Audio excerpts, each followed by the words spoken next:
और बड़ी खबर, उत्तर प्रदेश चुनाव को लेकर बीजेपी के टिकट बंटवारे की रणनीति भी सामने आ गई है। सभी बड़े नेताओं को चुनाव लड़ने का आदेश दिया गया है। जो एमएलसी अभी मंत्री हैं उनको भी चुनाव लड़ना होगा।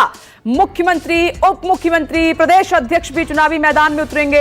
अगले महीने से उम्मीदवारों के चयन की प्रक्रिया शुरू हो जाएगी। बीजेपी ने इस बार बड़ी प्लानिंग की है, ये इस वक्त की बड़ी खबर है। बीजेपी ने सभी बड़े नेताओं को चुनाव लड़ने के लिए कहा है। सीएम, डिप्टी सीएम, प्रदेश अध्यक्ष सभी चुनावी मैदान में होंगे इस आदेश के मुताबिक, और जो अभी एमएलसी हैं उनको भी मैदान में उतारा जाएगा। मंत्री बनाए एमएलसी को भी चुनाव लड़ने का बीजेपी की तरफ से आदेश हुआ है।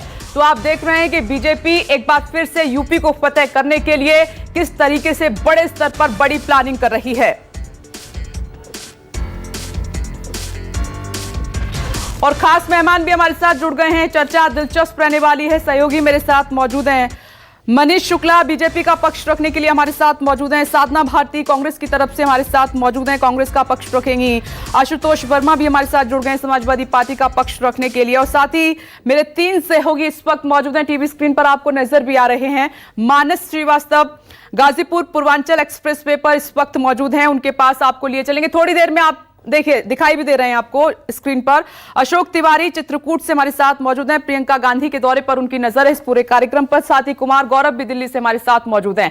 आप सभी का बहुत बहुत स्वागत है। सबसे पहले कुमार गौरव, आपके पास आते हुए, तो ये क्लियर है कि इस बार तमाम बड़े चेहरे जो एमएलसी भी हैं, जिनको मंत्री बनाया गया, वो भी मैदान में होंगे। सीएम, डिप्टी सीएम, सभी बड़े चेहरे चुनाव लड़ेंगे।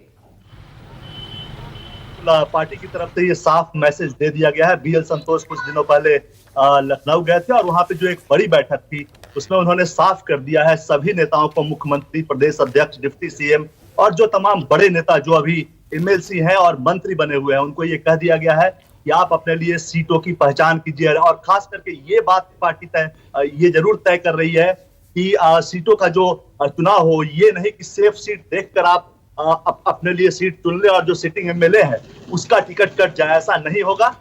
साफ साफ कहा गया कि जो टफ सीट है उस पर आपको फाइट देनी है, यानी कि मुख्यमंत्री हो, डिप्टी सीएम हो या बाकी जो एमएलसी है जो अभी मंत्री हैं, उन सबको ये साफ मैसेज है कि कड़े मुकाबले के लिए तैयार रहें, बक्सा नहीं जाएगा। यानी कि ये नहीं होगा कि आप पूरी अपने लिए मार्केटिंग कर ले और चुनाव जब पार्टी जीत जाए उसके बाद आप आकर फिर से मंत्री बन जाए। 5 साल तक पार्टी ने जिनको मंत्री बनाकर रखा है उनको अपना सीट तय करना है, देखना है, पार्टी देखेगी कि उस सीट से वो किस तरह से जीत सकते हैं, लड़ सकते हैं।